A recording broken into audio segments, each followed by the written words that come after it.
Halo kawan-kawan, selamat datang lagi di channel Kajian Sosial.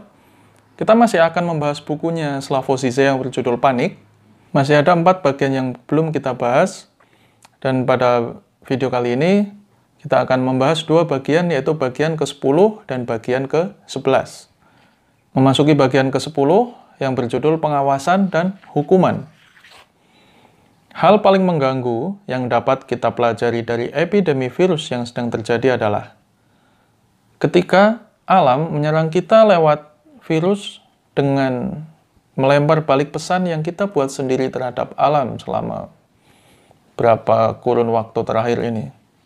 Pesannya adalah, apa yang bisa Anda lakukan, yaitu yang bisa manusia lakukan kepada saya, kepada alam, sekarang saya lakukan kepada Anda.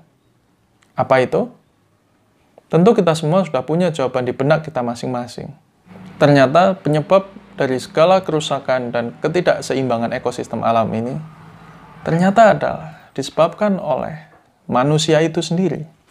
Banyak orang-orang di luar pemerintah yang mengkhawatirkan atau mewaspadai bahwa bentuk pengawasan dan kontrol sosial terhadap masyarakat selama pandemi ini bisa kemudian berlangsung dan dipertahankan sebagai peraturan yang wajar, bahkan ketika kita kembali dalam keadaan normal. Gagasan mengenai pengawasan dan kontrol biasanya disampaikan oleh orang-orang yang dipengaruhi oleh pemikirannya Michel Foucault, yang mengatakan bahwa pengawasan dan kontrol terhadap rakyat merupakan penting dan harus dilakukan oleh pemerintah untuk tetap mempertahankan kekuasaannya. Bahwa ternyata kebijakan terhadap kontrol sosial ini tidak akan berhasil untuk menanggulangi pandemi. Dan kemudian pihak berwenang akan memanipulasi dan menyembunyikan data-data yang sebenarnya terkait berapa jumlah kematian, terkait berapa jumlah kematian, terkait berapa ribu orang yang positif, orang yang negatif, orang yang bisa disembuhkan. Lalu kemudian ternyata kemampuan negara untuk melindungi kita dari pandemi itu sangat minim sekali. Itu pula yang dilakukan media dan lembaga-lembaga kuat lainnya ketika mengumumkan penutupan dan pembatasan ruang-ruang sektoral, ruang-ruang publik, misalnya tempat perbelanjaan, tempat ibadah, lalu tempat pendidikan, ya kan? Yang itu menyembunyikan maksud tersembunyi bahwa bahkan jika kehidupan pada akhirnya kembali ke arah normalitas, itu semua tidak akan sama dengan keadaan normal seperti yang kita alami sebelum wabah. Hal-hal yang biasa kita lakukan sebagai bagian dari kehidupan sehari-hari kita sebelum wabah ini kemudian tidak akan lagi diterima begitu saja. Kita harus belajar menjalani kehidupan yang jauh lebih rapuh. Kita harus belajar menjalani kehidupan yang jauh lebih rapuh dengan ancaman terus-menerus. Kita harus mengubah seluruh pendirian kita menjadi kehidupan, menjadi keberadaan kita sebagai makhluk hidup di antara bentuk kehidupan lainnya.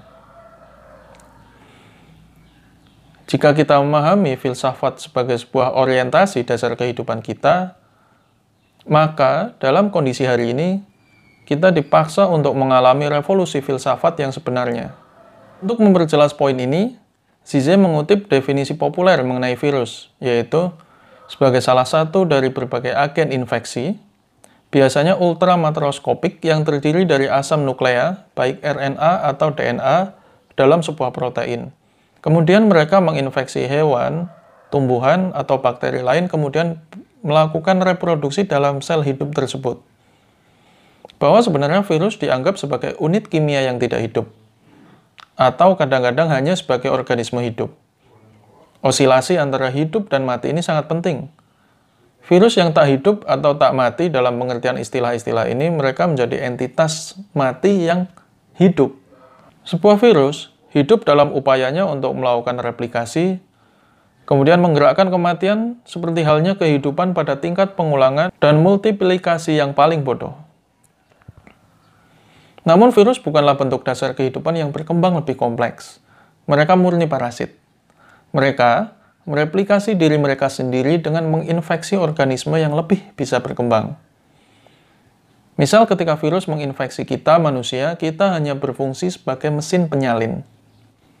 Mereka disebut juga sebagai der Res, yaitu sisa bentuk kehidupan terendah yang muncul sebagai produk dari malfungsi mekanisme multiplikasi yang lebih tinggi.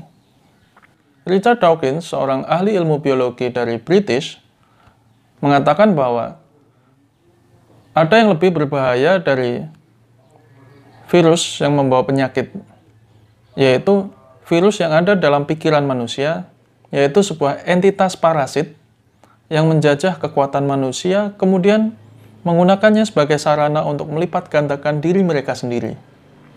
Richard Dawkins menjelaskan bahwa pikiran manusia itu sebagian mengandung pikiran-pikiran jahat yang kemudian akan mendorong diri manusia itu untuk melakukan kejahatan-kejahatan kepada orang lain dan kepada alam. Nah, ketika seorang manusia ini sudah terinfeksi dengan dirinya sendiri, terinfeksi dengan pikirannya sendiri, maka dia adalah tuan rumah bagi sebuah simbion, bagi sebuah kejahatan yang itu sulit untuk dideteksi dan cenderung mampu menular secara lebih cepat kepada manusia-manusia lainnya. Untuk memperkuat pernyataan Dawkins ini, Zizek mengutip pernyataan Tolstoy, seorang penulis asal Rusia, yang mengatakan bahwa subjek manusia adalah media kosong yang pasif, kemudian terinfeksi oleh elemen-elemen budaya yang syarat tertular, dan itu menular seperti basil yang mudah menular menyebar dari satu orang ke orang yang lain. Itu pula yang terjadi dalam beberapa bulan ini ketika kita melihat orang-orang yang masih saja denial, yang belum bisa menerima bahwa virus ini sebenarnya ada. Masih ada orang-orang yang bahkan dia kalau di Instagram atau di Twitter itu mempunyai ribuan follower, tapi kemudian menyuarakan sebuah opini-opini yang denial, opini-opini yang mengatakan bahwa ini semua adalah rekayasa, ini semua adalah ciptaan dari elit global, kan gitu. Maka yang harus tetap bisa kita lakukan di masa pandemi seperti ini adalah bagaimana kita tetap bisa menularkan pikiran-pikiran yang positif, memberikan wacana-wacana yang bisa lebih memberikan support daripada hanya melakukan kritik dan kemudian mengajak orang-orang untuk melakukan sebuah kebodohan bersama yang banyak orang disebut dengan covidiot. Lanjut ke bagian 11 yang berjudul Apakah Barbarisme Berwajah Manusia Menjadi Takdir Kita? Belakangan kita sering mendengar bahwa perubahan sosial radikal diperlukan jika kita ingin mengatasi konsekuensi dari epidemi yang sedang terjadi. Epidemi virus corona menghadapkan kita pada sesuatu yang sebelumnya dianggap mustahil. Dunia, seperti kita tahu, seolah telah berhenti berputar. Seluruh negara terkunci, banyak dari kita terkurung di rumah menghadapi masa depan yang tak pasti. Bahkan, jika sebagian besar dari kita semua bertahan, kemungkinan besar yang akan terjadi ke depan adalah mega krisis ekonomi. Dan reaksi kita terhadap semua ini, apa yang mestinya kita lakukan juga menjadi tak mungkin. Saya tak berpikir bahwa ancaman terbesar adalah kemunduran pada barbarisme terbuka. Kekerasan survivalis brutal, lalu kemudian disertai kekacauan publik, kematian atas kepanikan, runtuhnya layanan kesehatan, dan lainnya. Lebih dari barbarisme terbuka, saya takut pada barbarisme dengan wajah manusia, yaitu undang-undang darurat yang kejam, kemudian dikuatkan dengan penyesalan dan bahkan simpati, tetapi dilegitimasi oleh pendapat para ahli. Seorang pengamat yang cermat bahkan dapat dengan mudah melihat perubahan pada bagaimana mereka yang memegang kekuasaan kemudian berbicara kepada kita. Mereka tak hanya mencoba untuk memproyeksikan ketenangan dan kepercayaan diri, mereka juga secara teratur mengucapkan prediksi yang mengerikan.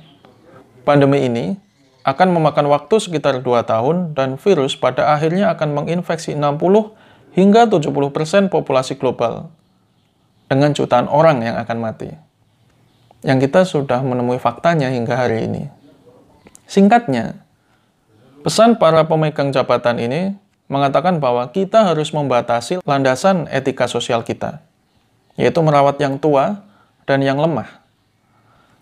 Kemudian orang-orang harus mempraktekkan apa yang disebut survival of the fittest, yaitu proses seleksi alam. Ini istilah yang diperkenalkan oleh Charles Darwin mengenai teori evolusinya.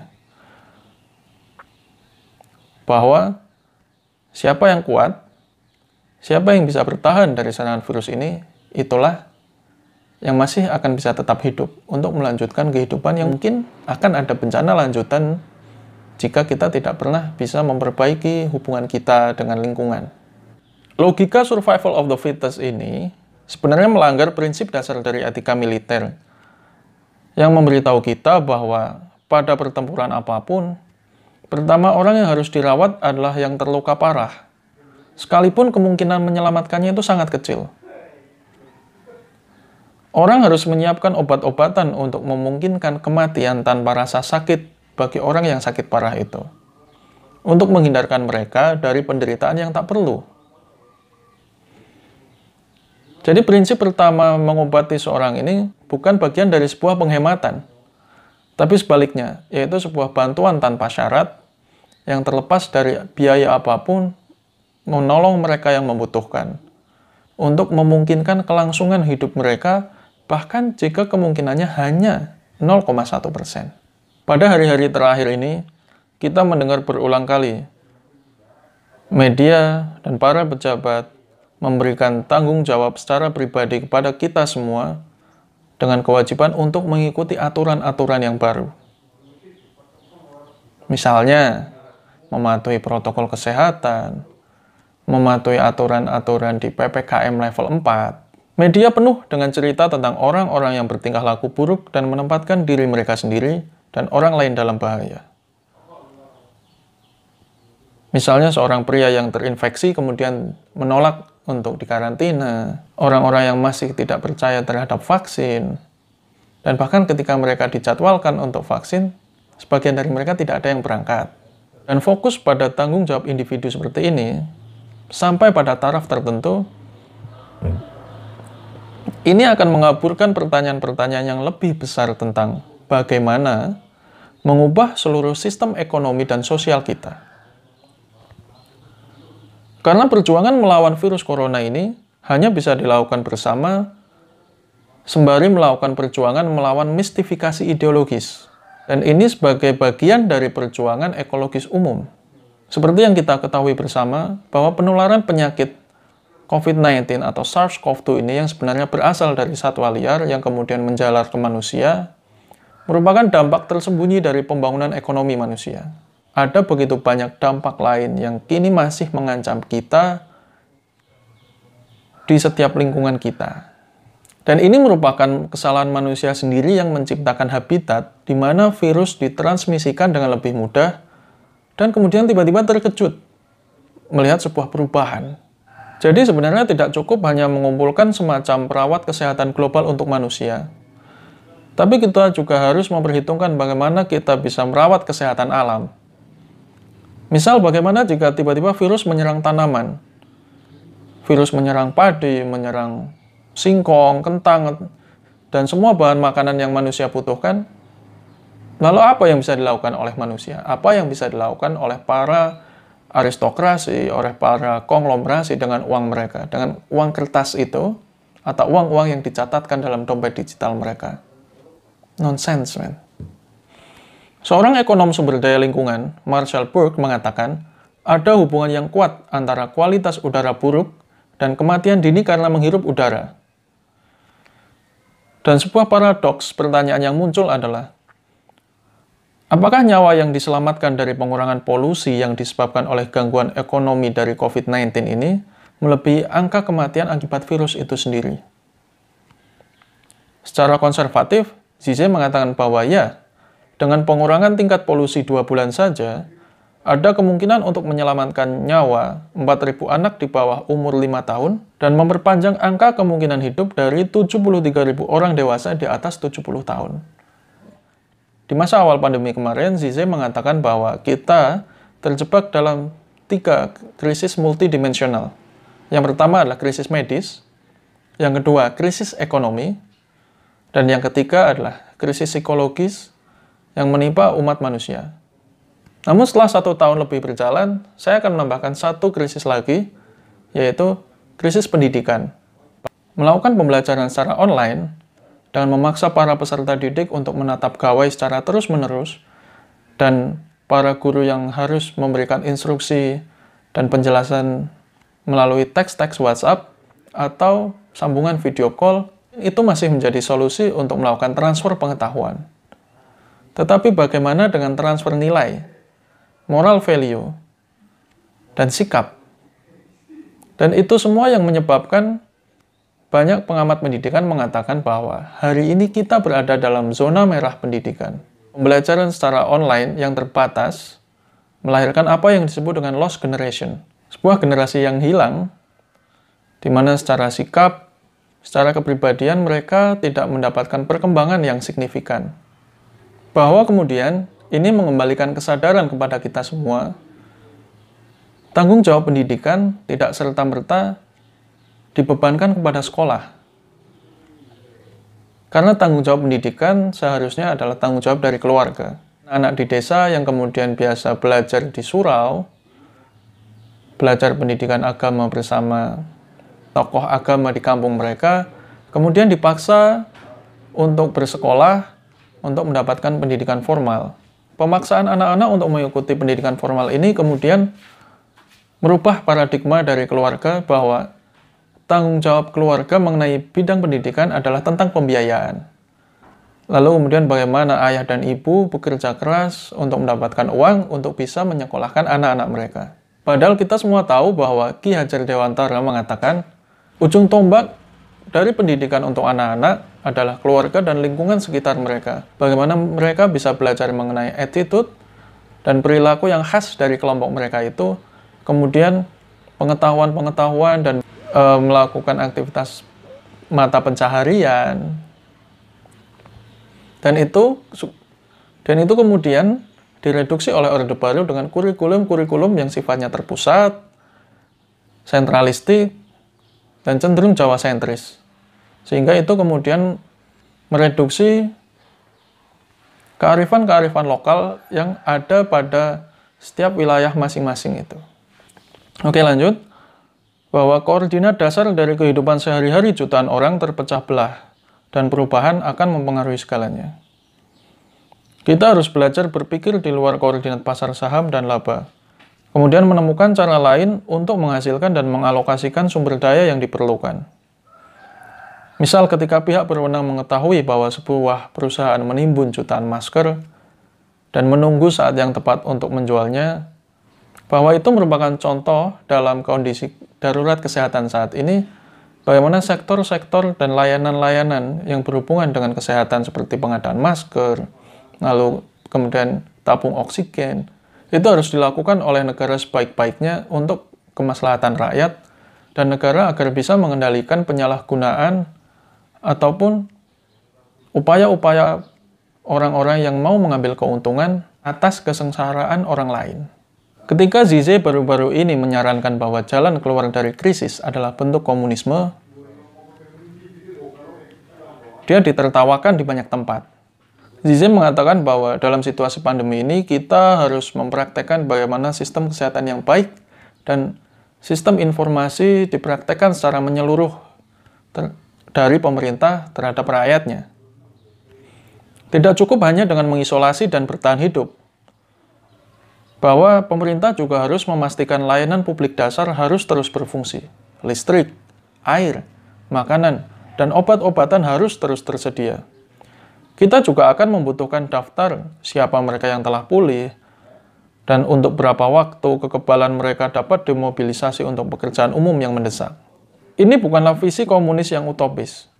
Ini adalah komunisme yang dipaksakan oleh kebutuhan untuk bertahan hidup. Ini bukan seperti apa yang Uni Soviet praktekkan pada tahun 1918, yaitu tentang komunisme perang. Seperti kata pepatah, dalam krisis ini, kita semua adalah sosialis. Ini harus segera dipraktekkan apabila kita tidak ingin epidemi ini menjadi sebuah narasi yang disebut dengan kapitalisme bencana. Untuk mencegah itu, kita harus bisa memikirkan bersama-sama bagaimana menciptakan sebuah tatanan dunia baru yang lebih seimbang, yang lebih berbasis ekologi dan berkelanjutan. Hari ini semua orang mengatakan bahwa kita harus mengubah sistem sosial dan ekonomi kita. Seperti yang dikatakan Thomas dalam komentarnya di Novel Observator, yang benar-benar penting adalah bagaimana kita mengubahnya, ke arah mana, dan langkah mana yang diperlukan. Gagasan ini membutuhkan kerjasama bagi kita semua secara politis untuk menyelamatkan diri kita. Oke, saya rasa cukup untuk video kali ini. Esok kita akan membahas bagian 12 dan bagian 13, yang kemudian akan mengakhiri episode kita dalam mengulas bukunya Slavoj Žižek yang berjudul Panik ini. Tetap jaga kesehatan teman-teman, patuhi protokol kesehatan, pakai masker, rajin mencuci tangan, dan kita harus melakukan apapun, segala upaya untuk bisa tetap sehat dalam negara yang sakit ini. Terima kasih, salam.